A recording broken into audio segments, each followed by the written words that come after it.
Good morning everyone, कैसे हैं आप सभी। उम्मीद करता हूं एकदम बढ़िया होगे, चकाचक मस्त होगे। सुबह के 5 बज गए हैं दोस्तों। तो आपका करंट अफेयर्स आप सभी के सामने हाजिर है। तारीख है 13 जुलाई और कल क्या क्या घटित हुआ आइए डिस्कस कर लेते हैं। देखते हैं आज हमारे हेडलाइंस क्या हैं। 12 जुलाई को मनाया गया अंतरराष्ट्रीय मलाला दिवस 2024 और पेपर बैग डे 2024। दो डे जो हैं वो आपके मनाए गए हैं, अंतरराष्ट्रीय मलाला दिवस और पेपर बैग डे आपका यहां पर मनाया गया है। मलाला दिवस की बात की जाए तो मलाला यूसुफजई के जन्म दिवस के तौर पर इसको मनाया जाता है। 2013 में संयुक्त राष्ट्र ने यह घोषणा की थी कि भाई हर दिन आपको मलाला डे मनाना है, हर 12 जुलाई को आपको मलाला डे मनाना है। उसके पीछे वजह यह है कि 2012 में इनको तालिबान ने गोली मार दी थी जब ये स्कूल पढ़ने जा रही थी, और फिर उसके बाद से पूरी दुनिया में मलाला जो है वो लड़कियों की शिक्षा के लिए एक सिंबल बन गई। मलाला जी को 2014 में आपका शांति पुरस्कार से सम्मानित किया गया था और ये नोबेल के शांति पुरस्कार से सम्मानित होने वाली सबसे कम उम्र की महिला भी हैं। इन्हें कैलाश सत्यार्थी के साथ ये पुरस्कार दिया गया था। पेपर बैग डे जो है इसकी शुरुआत आपकी इस तरीके से की गई है कि पूरी दुनिया को पेपर बैग के बारे में जानकारी प्रदान की जाए ताकि प्लास्टिक का यूज कम हो। अभी हाल ही में हम लोग ने 3 जुलाई को वर्ल्ड प्लास्टिक फ्री डे के रूप में, प्लास्टिक बैग फ्री डे के रूप में भी मनाया था। आज का प्रश्न मेरा यह है कि 5 जून को हम लोग एनवायरमेंट डे मनाते हैं। आपको बताना है कि इस बार एनवायरमेंट डे की थीम क्या रही है 2024 में। आगे बढ़ते हैं। यूएन रिपोर्ट के मुताबिक भारत की जनसंख्या 38 वर्षों में घटना शुरू हो जाएगी, यानी धीरे धीरे 2062 तक जो है वो भारत अपनी इंक्रीजिंग पे जाएगा। पॉपुलेशन इंक्रीज होगी। 2062 के बाद से आपकी जनसंख्या यानी 2062 के बाद जनसंख्या गिरने शुरू हो जाएगी। 2011 की जनगणना जो है वो सी चंद्रमौली जी ने करवाई थी। ये देश की 15वीं जनगणना थी। सबसे पहली जनगणना हमारे यहाँ किसने करवाई थी? हेनरी प्लाउडेन ने करवाई थी। ये हमारे जनगणना के सबसे पहले कमिश्नर थे, सेंसस कमिश्नर थे।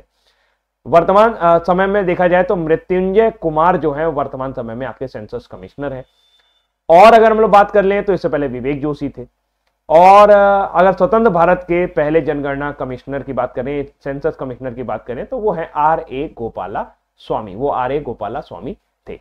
अब जो जनगणना होने वाली है वो 16वीं जनगणना होगी।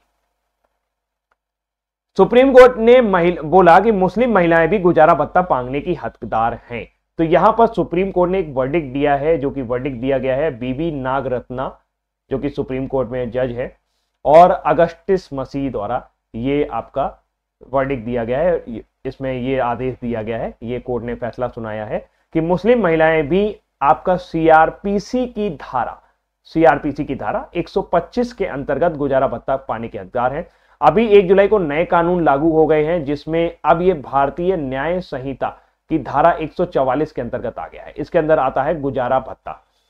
एक्चुअल में क्या है कि मुस्लिम महिलाओं के लिए जो गुजारा भत्ता है, जब कोई पति उसको तलाक देता है या कोई हस्बैंड अपनी बीवी को तलाक देता है, तो उस केस में उसे इद्दत की अवधि तक ही गुजारा भत्ता देने के लिए बोला गया है मुस्लिम कानूनों के अंतर्गत।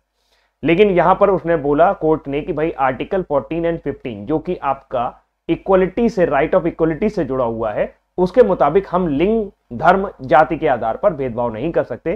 तो जो मुस्लिम महिलाएं हैं वो भी आपकी गुजारा भत्ता पाने के अधिकारी हैं।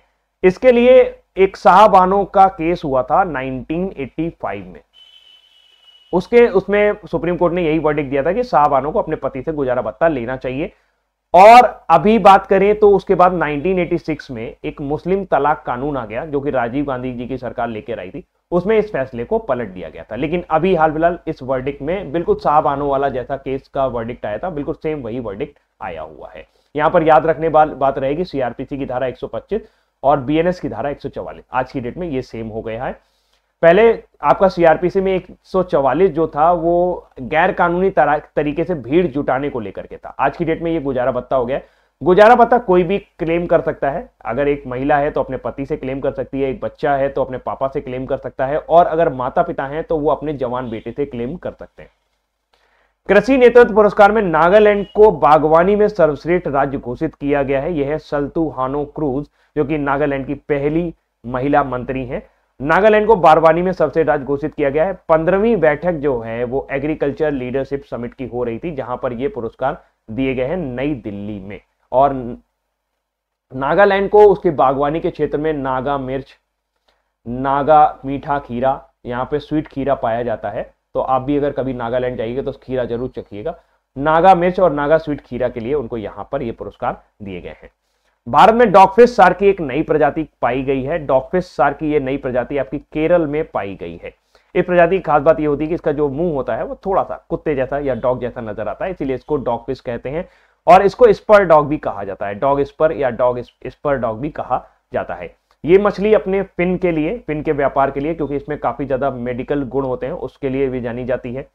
और इसका ये लीवर होता है, लीवर में इसके स्क्विलिन पाया जाता है। स्क्विलिन जो है आज की डेट में काफी महंगे इंजेक्शन है, काफी महंगे मेडिसिन है जो लोग अपनी सुंदरता को बढ़ाने के लिए प्रयोग करते हैं, इसीलिए इसका नाम जो है वो स्क्वेलेस हिमा रखा गया है।